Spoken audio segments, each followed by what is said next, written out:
Quick, don't think about it, just answer. If you had to pick right now, tonight, no more time to decide, who would it be? You've got a name in your head already. Everyone does, the second I ask it that way. But here's the thing, the answer came fast, faster than something this important should come, which means whatever picked that name for you wasn't doing careful, sober evaluation. It was doing something else entirely, and it did it in under a second before the smarter, slower part of your brain even got a vote. Wait, so the fast answer's wrong? Not wrong, just not yours, not yet. And that's the actual problem this video's solving.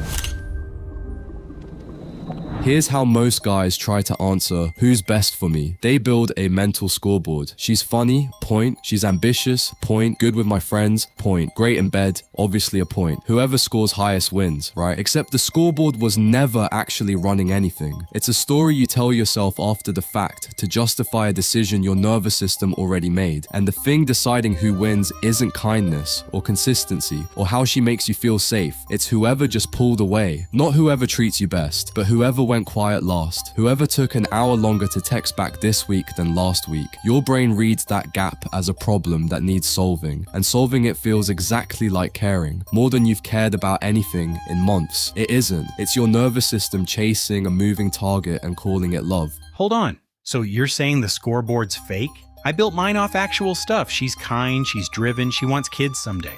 None of that's fake. That's real information. The problem isn't the categories on the list. It's that anxiety hijacks which name gets circled at the top, no matter what the list actually says. You can have the most accurate scoreboard in the world and still watch your gut ignore it every single time the quiet one goes cold. Okay, that's annoyingly specific. Yeah, because I've lived it. And that's the part most of these videos skip. They'll tell you what to look for, but not that the thing doing the looking is currently rigged. This is why the best woman on your list keeps changing depending on the week. And it's not because your standards are evolving, it's because the mechanism deciding your attraction has nothing to do with standards at all. 3 months ago, it was the steady one. She was easy to be around, showed up when she said she would, never made you guess. Boring, you thought. Then, the other one went cold for 4 days and came back like nothing happened, and suddenly you couldn't think about anything else. That's not chemistry building, that's the same wiring that keeps people pulling a slot machine. You don't win every time, you win just often enough to keep pulling the lever, and the not knowing becomes the addiction instead of the woman. Which means if you're answering who's best for me by noticing who you think about the most, you're measuring the wrong thing entirely. You're measuring who's currently withholding, not who's currently good for you. Those two are almost never the same person, and mistaking one for the other is how guys end up married to chaos and bored by peace. I made this exact mistake, and it took embarrassingly long to catch. There was a stretch where I was seeing someone steady, showed up, texted back, never played a single game, and I was bored out of my mind. Meanwhile, there was someone else who'd vanished for 4 days and resurfaced like nothing happened, and I was checking my phone every 10 minutes hoping she'd resurface again. Told myself it was chemistry. Told myself the steady one just wasn't my type. A friend of mine finally said something that stopped me cold. You're not attracted to her. You're attracted to not knowing. I hated how true that was. The steady one wasn't boring. I was so used to anxiety feeling like love that calm just felt like nothing was happening. It took me way longer than it should have to unlearn that. And honestly, some days I still catch the old wiring trying to kick back in. Let's put two women side by side because this is easier to catch on paper than in your own head. Woman A remembers your coffee order, asks how the job interview went 3 days later without being reminded, and tells you straight up when she disagrees with you instead of going quiet. Woman B takes a day to respond most of the time, runs warm for a week and then unreadable for 4 days, and when you ask what's wrong, you get nothing, which somehow makes you more anxious than an actual fight would. On paper, this isn't close. Woman A is the entire list, but if you're mid-pattern right now, you already know which one your chest tightens for when a new text notification pops up. That gap between what you tell a friend to pick and what you actually feel pulled toward is the whole video in one example. It's not a mystery you need more information to solve. It's a signal you need to stop trusting blindly. But if any of this is landing too close to home, I put together a book with a list of the exact questions to ask yourself before and after a date. The ones that tell you whether what you're feeling is real interest or just anxiety wearing a costume. Links below, go grab it and come back because this next part is where it gets useful. Anyway.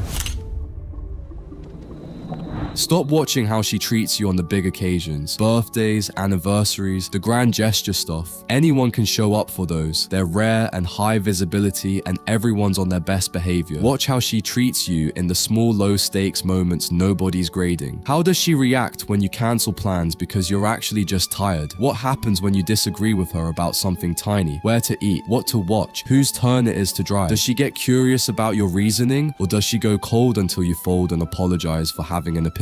Those moments tell you more about a person in 30 seconds than 6 months of date nights, because that's exactly where people stop performing. So I'm supposed to run a background check every time she picks the restaurant? Not a background check. You're just finally paying attention to information that was already there. You've been so busy scoring the highlight reel, you skipped the part where the highlight reel was never the real footage. Now flip the camera around, because this half is on you, not her. Pay attention to whether you shrink or expand when you're around her. Do you find yourself over-explaining a text you didn't need to explain? Apologizing for things that weren't your fault just to smooth things over faster? Saying yes to plans you didn't actually want because saying no felt like too big a risk to take? If you're doing that with someone, it doesn't matter how good she looks on paper. You're not building a relationship with her. You're managing her, the same way you'd manage a boss who might fire you over the wrong tone of voice. And you can't fall in love with someone you're that scared of losing. You can only get addicted to the process of trying not to lose them, which feels like love from the inside but runs on an entirely different fuel. That's kind of bleak, man. It's not bleak, it's fixable, which is more than I can say for pretending it isn't happening. Chemistry lies to you, and it lies in a specific, predictable way. It gets louder the less certain you are. That's why the woman who runs hot and cold usually feels like more of a spark than the one who's just there. Steady, reachable, boring if you've spent years mistaking anxiety for attraction. But consistency isn't the absence of chemistry. It's what chemistry looks like once you stop being scared of losing it. Most guys never get far enough to find that out, because the moment it stops feeling urgent, they assume it's dead. The spark test fails constantly because it measures intensity, and intensity is cheap. Uncertainty can manufacture intensity out of absolutely nothing. What uncertainty can't manufacture is somebody who shows up the same way on a random Tuesday as she does on the first date. That's rarer. It's worth more. It just doesn't come with the sound effects you've been trained to wait for. There's a reason this catches guys off guard specifically, and it's worth naming. Nobody warns you that healthy is going to feel underwhelming at first. Not fake, not wrong, underwhelming. The way silence feels loud after you've spent years living next to a highway. You don't get used to quiet overnight. You get suspicious of it, and if you don't know that in advance, suspicion looks exactly like a red flag when it isn't one. There's one more filter worth naming, because it's the one guys skip the fastest. What does she do with your bad days? Not your best self. Not the version of you with jokes ready and energy to spare. The version that's short-tempered after a bad week at work, or quiet because something's off and you don't fully know what. Does she get curious, or does she get impatient? Does she make room for it, or does she quietly start punishing you for not being fun right now? That's the actual audition, and almost nobody thinks to run it, because it means showing her the parts of you that aren't performing well, which, if you've spent your whole dating life performing, is going to feel like the scariest test on this entire list. So I'm supposed to just be moody around a woman I'm trying to impress? That sounds like terrible advice. I'm not telling you to manufacture a bad mood to run a test. I'm telling you to stop hiding the ones that happen naturally. There's a difference between letting her see you on an off day and staging one for content. If you fake it, you're not running the audition, you're just performing a different character for her. There's a version of this that shows up even earlier than the bad day test, and it's worth naming separately. What happens the first time you tell her no? Not a dramatic no, a small one. You can't make it tonight. You'd rather stay in. You don't actually want to meet her friend group yet. Watch what happens to the temperature in the conversation right after. Some women get a little curious, maybe a little disappointed, and then move on with you, still intact. Others go quiet in a specific way, the kind of quiet that's clearly meant to be felt. That reaction, small as it looks, tells you more about the next 5 years than any conversation about your future ever will. But it's worth catching your own reaction here too, because most guys don't say the no cleanly the first time. They hedge it. I probably can't tonight, but let me see if I can rearrange some stuff. That's not honesty, that's a test you rigged to pass. If you can't deliver the plain version without over-explaining, you've already told yourself the real answer before she ever gets the chance to react to it.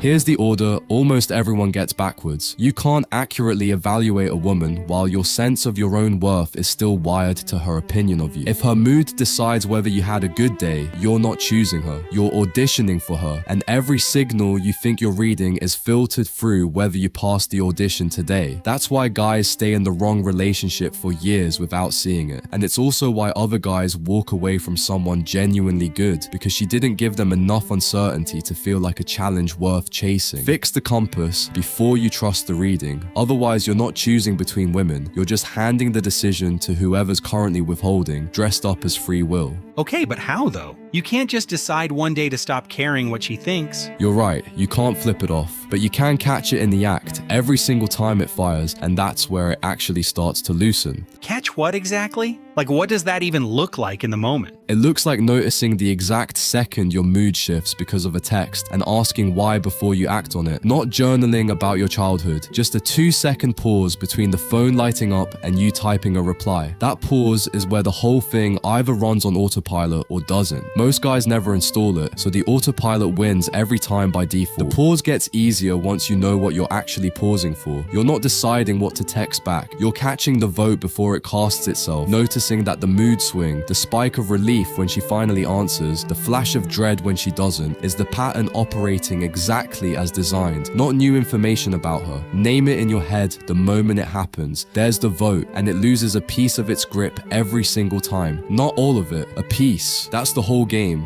Repeat it a few hundred times, not some overnight fix. Practically, that means after you see someone, you sit with 2 questions instead of 0. First, did I like her, or did I like how hard I had to work for her attention? Those 2 get tangled up constantly, and from the inside they feel completely identical. Second, after I left, did I feel more like myself, or did I feel like I was still performing a version of me I thought she wanted? Write the answers down if it helps. Not because journaling is sacred, just because you can lie to yourself faster in your head than you can on paper, and paper doesn't let you skip the hard sentence. Do this after every date for a month, and you'll start seeing the pattern in black and white instead of guessing at it in your head at 2 a.m. A month feels like a long time to journal about my feelings. It's 4 dates, maybe 5. You've spent longer than that overanalyzing a single unanswered text. There's a version of this that trips guys up, so let me head it off. Recalibrating isn't the same as going cold on purpose, and it isn't performing indifference, so she chases you instead. That's just the same game with the roles flipped, and underneath it you're still calibrated to her reaction, just from the other seat. The actual shift is quieter than that. It's noticing the pull toward the uncertain one, naming it out loud in your head, this is the pattern, not a real signal, and choosing to act on the evidence instead of the ache. Some weeks that's genuinely hard. It doesn't always feel like progress while it's happening. It usually only reads as progress a month or 2 later, looking back. So, which woman is best for you? It's the one who makes you more of yourself, not less. The one you're not managing, not auditioning for, not spending your evening decoding. The one where calm doesn't feel like something's missing because you finally unlearned the wiring that told you calm meant boring. But which woman is best for me was never really the question underneath all this. The real one is who can I be around without performing? Answer that one first, and the other question stops being a mystery. It just becomes obvious, almost embarrassingly so, once you're not reading it through anxiety anymore. So the twist is, the answer was you the whole time? Basically, yeah. Annoying, I know. I didn't love hearing it either. Here's what nobody tells you about the part after that though. Once you actually catch the pattern and start correcting for it, it doesn't just switch off. Your body still reaches for the uncertainty out of pure habit, sometimes for months, even after your head already knows better. There's a specific reason that happens, and it's the exact thing that drags guys back into the same type 6 weeks after they swore, out loud, to their friends that they were done. Wait, 6 weeks specifically? Close enough to specific that you'll recognize it when it happens to you. Like this video if it was helpful. Oh, don't skip the subscribe button. It's right there. I'll see you in the next video.